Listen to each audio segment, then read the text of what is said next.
Hello, everyone, and welcome back. Listen, ladies and gentlemen, I am genuinely shocked about what has just transpired over the last 24 hours. So today we're going to be talking about what's been happening with the Trump and Starmer meeting. I mean, the best thing I think that came from that whole meeting was when Donald Trump said, "I'm really impressed with your wife. She's a fantastic woman." I don't know what those guys have been doing behind closed doors, and I'm certainly not going to speculate. But guys, before we get onto this video, can you hit those buttons below, the like, follow, subscribe, all those things that help me out? And I believe there's a bell down there as well that helps you, gives you a notification when I drop another video, which is hopefully every day. So we're going to be talking about that today. We're also going to be talking about what I think is coming with this Zelensky meeting and how that is the United States kind of keeping their little toe in Ukraine, but also not putting their little toe in Ukraine as well. So let's just get on to this, guys. But first, as always, I'm going to go with you guys now. We're going to go over to the shared map, and I'm going to show you how much ground the Russians are taking every day in Ukraine. Remember, the estimates are that the Russians are taking 20 square kilometers from the Ukrainians every day. Now, that is a phenomenal amount of ground to be taken or to be losing, whichever side of that fence you're sat on, every day, ladies and gentlemen. That is a lot of ground that's to be lost. So let's just go to the share screen real quick.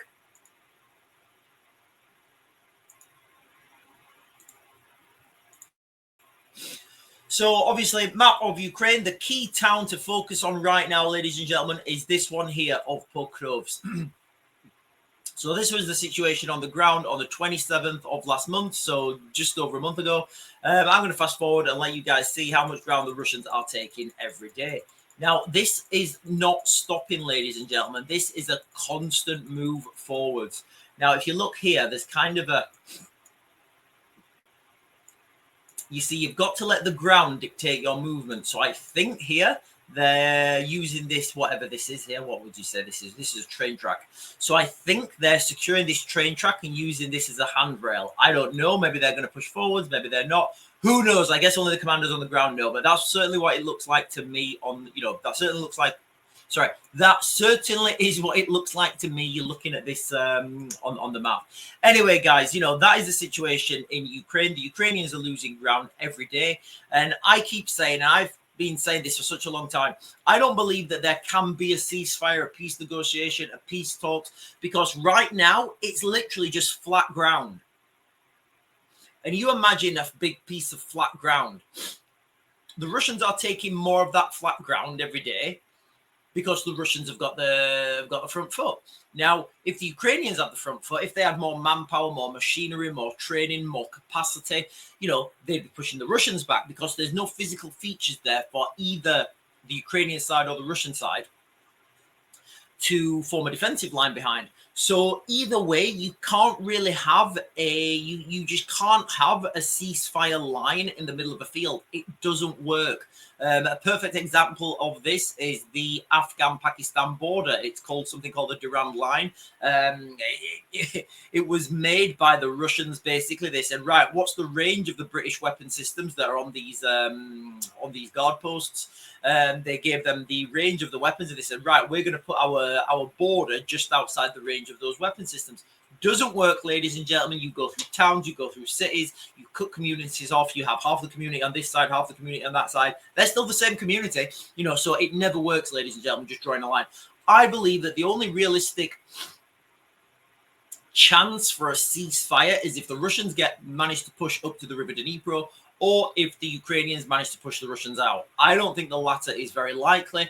So the former looks like it's going to be the only realistic way forward for a ceasefire. Remember, Donald Trump is talking about Europeans led by the United Kingdom, like I've been saying, to form some sort of peacekeeping team, some sort of peacekeeping team, I guess, peacekeeping force, I guess. He has 100% ruled out US boots on the ground, but I will come on to that in a second, where I don't think it is true, but it's also kind of a gray area at the moment because of what I think is actually going to happen behind the scenes. So that's where we are in the Ukraine conflict at the moment, guys. Okay, it's looking like Donald Trump's given the green light for the UK to lead lead in Europe against these Russians. But remember, from the Germans and from Keir Starmer, everybody is giving the same signals that, you know, they need a US backstop, some sort of US guarantee on security.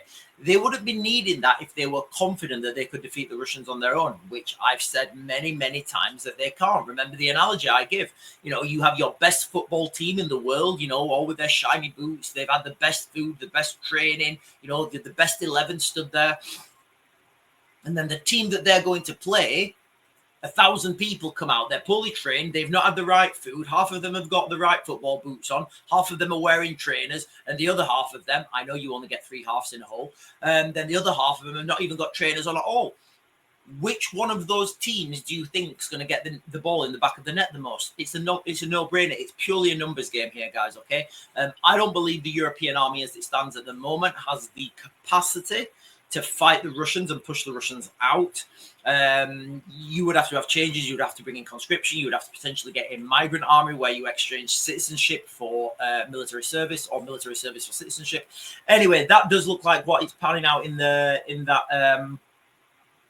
theater. Now, just a quick article here, guys, because like I said, I was absolutely shocked, and I was shocked and horrified at the same time how in lockstep the United States and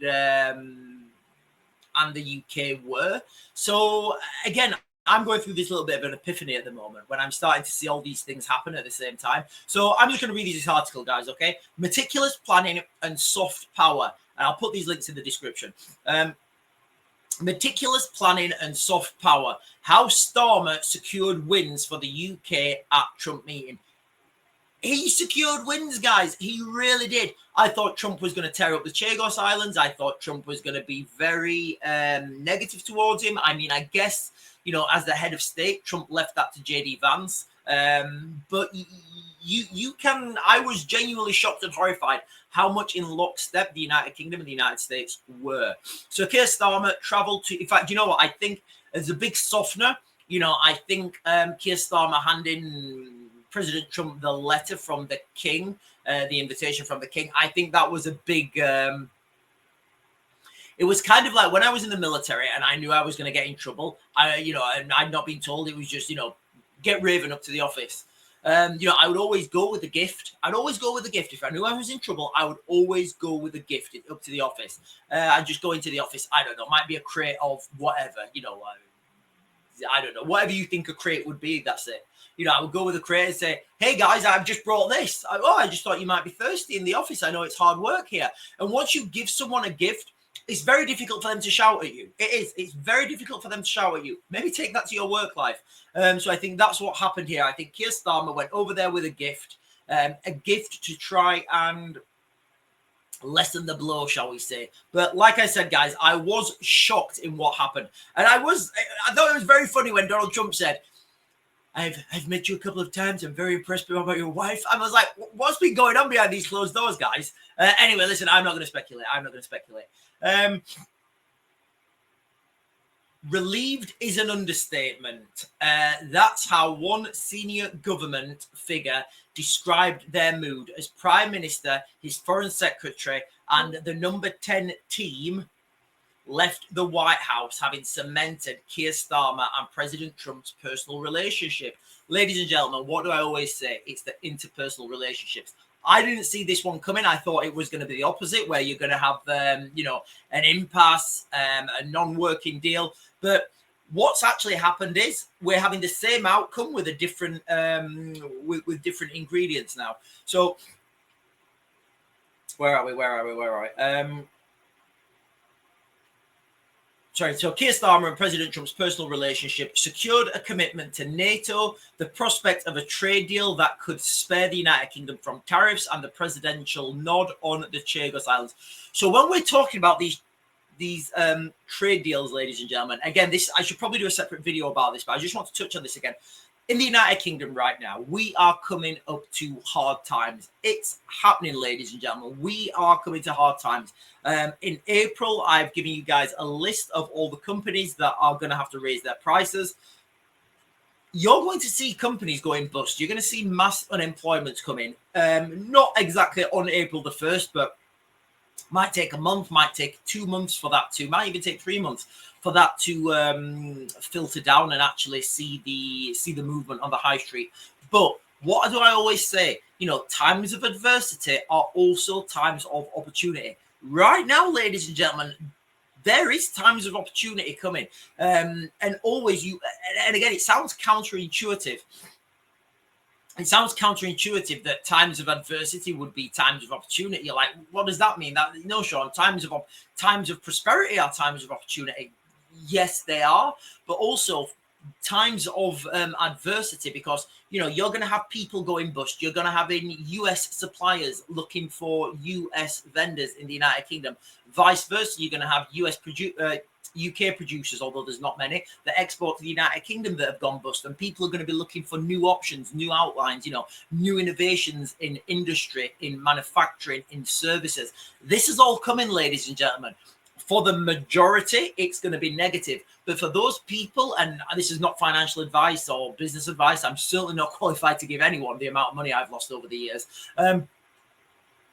But I am saying what is coming. And historically, times of adversity, times of recession, they create more new businesses, more new millionaires than any other time in history. But anyway, so he's given the nod on the Chagos Islands. That gives you a sense of just how much was at stake. Going into talks with the president that has heaped criticism on many old allies in recent weeks. So what we can take, and again, guys, listen, I'm not Keir Starmer's friend by any sense of the imagination, but I will say he's come back from America and he's done well. I hate to say it. You know what? I don't hate to say it. I'm glad to say it. I'm pleased to say it. I'm still not Keir Starmer's friend. I'm still not waving flags for the Labour Party. I'm certainly not waving flags for Keir Starmer, for David Lammy.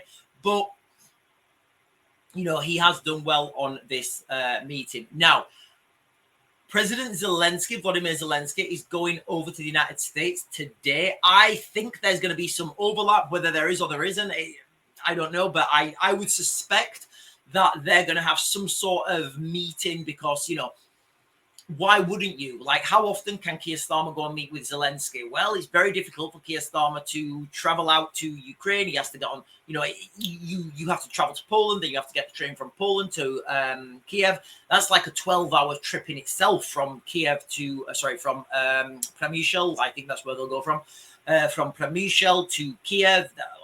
10, 12 hours on the train. And then obviously 10, 12 hours back on the train. That's a lot of time on a train doing nothing. So it's time consuming to go get out to Kiev for Keir Starmer to meet with Zelensky. Now, they're literally in the same country right now at the same time. So I would speculate that they're going to have some sort of meeting between themselves. It would make no sense for that not to happen. Now, what Donald Trump has said about this mineral deal, it's kind of, okay, what I think is going to happen, let me just get this up here now. What I think is going to happen, Donald Trump is saying, listen, we want mineral deals. And what we're going to do as part of that mineral deal, we are going to have United States private military contractors providing security for those mining companies. Now, the reason they have to do this, and again, maybe I'm wrong, maybe something will get written and it doesn't, but the amount of machinery that those guys are going to have to take in there to do that refurbishment. And again, guys, listen, I could go down an absolute rabbit hole here and say how Trump and Biden and these investment companies, they're all working together because back in under, what was his name? I can't remember his name. The guy who went out there, McCain. So when Senator McCain went out there, I could speculate that there were a lot of deals, and allegedly there were a lot of deals done behind the scenes for those gas fields, for those mineral fields, where these are already owned by US companies. And again, that's me speculating. That's me. I've got no other information on that other than word of mouth. I certainly wasn't there involved in any of those meetings. But if the if the US are moving in there and going to conduct mining operations, then what they're going to do is they're going to take in modern machinery, really expensive machinery. that can get whatever we're talking about, whether we're talking about gas, titanium, whether we're talking about cobalt, whether we're talking about lithium for Elon Musk's cars, whatever that is, that machinery that goes in there and takes that out is very expensive. And that needs to be insured. Somebody needs to have insurance on that. And not one insurance company, ladies and gentlemen, are going to write that off without a competent security plan. Now, those competent security plans will involve trained, qualified personnel that are potentially armed. Now, that's going to be a stipulation of the insurance companies. And again, this is how it works. So those insurance companies will say, what, you want me to insure your multi-billion-pound project in a war zone? Yes. They'll say no. They'll say, right, look, you need armed security on that. So in this deal, right, in these negotiations that are happening right now, I believe that Trump will say, listen, this is what we need. We need to provide armed security. So once you provide armed security, you've got civilian boots on the ground because you've got Americans, potentially Brits with the long things that stuff comes out at the end. Those guys are armed. Those guys can defend themselves. But you've not committed the military. I think that's again, this is me speculating right now, guys. Obviously, I'm not in Washington. I'm not in the White House. I'm just speculating what I believe will happen now. The data points that are pointing to that are pretty simple, guys, okay? Insurance companies, you need that. Like, nobody's going to go into these, into Ukraine and conduct mining operations without insurance. Not going to happen, guys. Not going to happen in a million years. Never going to happen. Don't even think about it. So, okay, so then we look at the insurance companies. Are those, and again, maybe, guys, listen, put it in the comments if you think that these big mining companies are going to go into a war zone without any insurance, or anywhere without any insurance. They can't do it. You can't bid for government contracts without this sort of, without these sort of protections. So they're going to go into a war zone. They're going to need insurance. Not one insurance company, ladies and gentlemen, in a million years is going to underwrite mining operations in a war zone without security. And in a war zone, you're not security unless you're armed. You're really not. So that is the direction I see this. I see the United States opening this up to PMCs operating in Ukraine. Anyway, guys, listen, I'm going to leave it there. I am going to do another video later, straight after this. I think, wow, I've been going on for far too long. The crux of this video is, ladies and gentlemen, I was shocked and horrified. Well, not horrified at the outcome, but I was just shocked and horrified because you can see that there really isn't. There must be some greater plan now operating this, because what happened in that meeting, I did not see coming. We've still got the same direction. We've still got the United Kingdom taking the lead role in militarily in eastern Ukraine. We've got the United States now looking like, and again, this is me speculating, I won't know until, I guess, tomorrow or days afterwards, but I believe there's going to be some sort of deal with these mining companies whereby there's going to be US-run armed private military companies now operating in Ukraine. Anyway, guys, I'm going to back to grid and I'll get you guys another video later.